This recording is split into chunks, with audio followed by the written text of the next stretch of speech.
Assalamualaikum warahmatullahi wabarakatuh. Nama saya Anissa Saadia, NPM 19630024. Saya dari kelas 6C reguler Pagi Banjarmasin. Di sini saya akan menyampaikan materi tentang manajemen lingkup atau skop proyek. Yang pertama di sini ada manajemen skop pada tahapan initiating. Pada tahapan initiating proyek, aktivitas utama pada manajemen skop proyek adalah inisiasi atau initiation.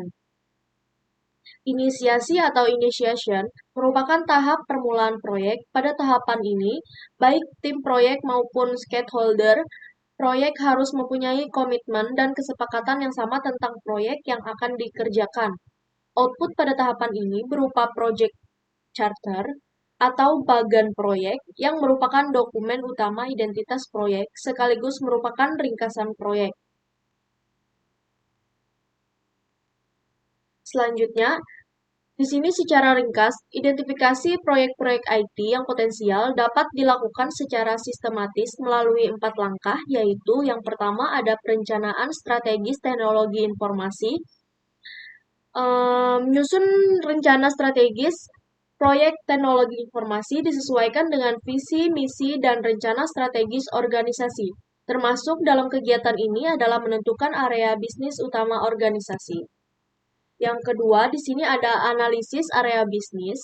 Melakukan analisis area bisnis untuk menentukan area bisnis mana yang memerlukan dukungan teknologi informasi dan area bisnis yang mana dapat ditingkatkan nilai keuntungan atau kompetitifnya menggunakan teknologi informasi.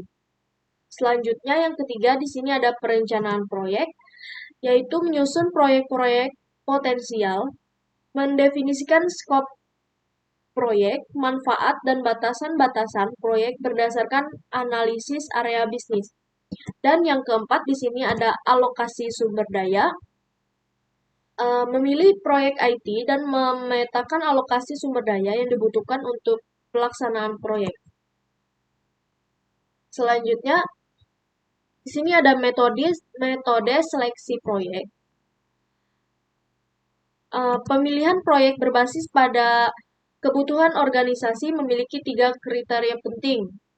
Yang pertama yaitu ada kebutuhan atau need, yaitu kriteria pemilihan proyek berdasarkan pertimbangan kebutuhan organisasi, kesepakatan dari semua level organisasi bahwa proyek teknologi informasi yang akan dilaksanakan memiliki arti penting untuk mendukung proses bisnis.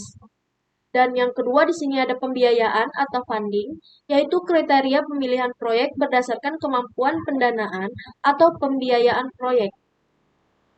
Selanjutnya yang ketiga di sini ada dukungan atau will, yaitu kriteria pemilihan proyek berdasarkan besarnya dukungan organisasi akan keberhasilan proyek. Selanjutnya, kategorisasi proyek teknologi informasi. Yang pertama di sini ada problem solving,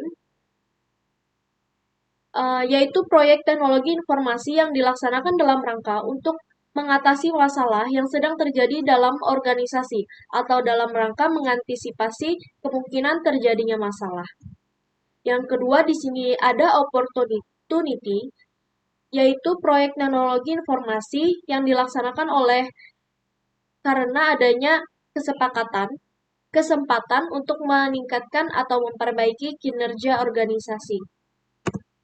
Yang ketiga ada direktif, yaitu proyek teknologi informasi yang dilaksanakan atas dasar permintaan manajemen, pemerintah atau pengaruh eksternal lainnya. Selanjutnya di sini ada analisis nilai investasi proyek. Yang pertama ada net present value atau NPV. Metode ini merupakan metode yang memperhitungkan pola cash flow keseluruhan dari suatu investasi dalam kaitannya dengan waktu berdasarkan diskon rate tertentu. Dan yang kedua di sini ada return on investment atau ROI.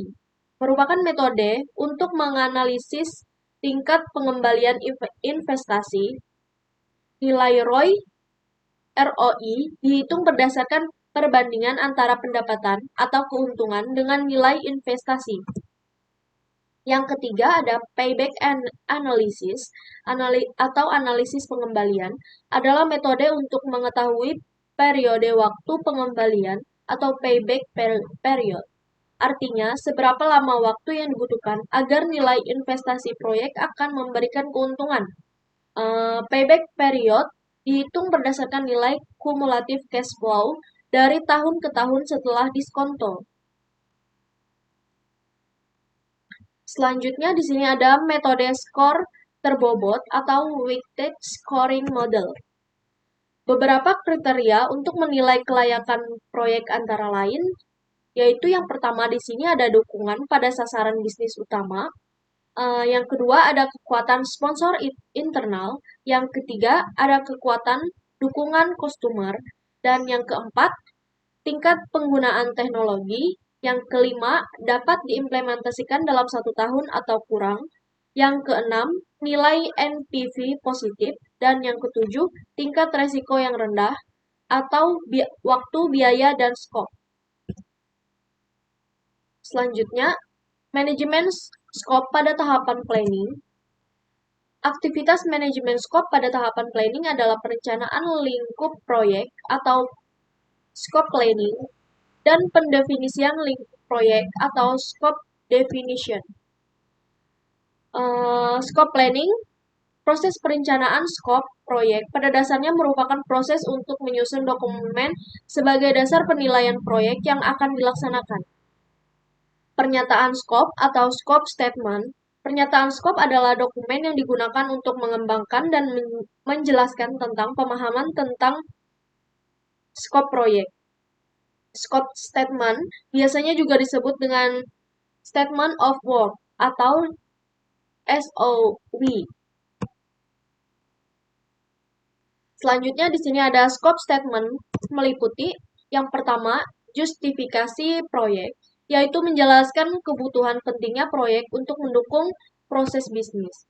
Yang kedua di sini ada deskripsi produk proyek atau berupa ringkasan yang menjelaskan karakteristik produk atau jasa yang dihasilkan dari proyek.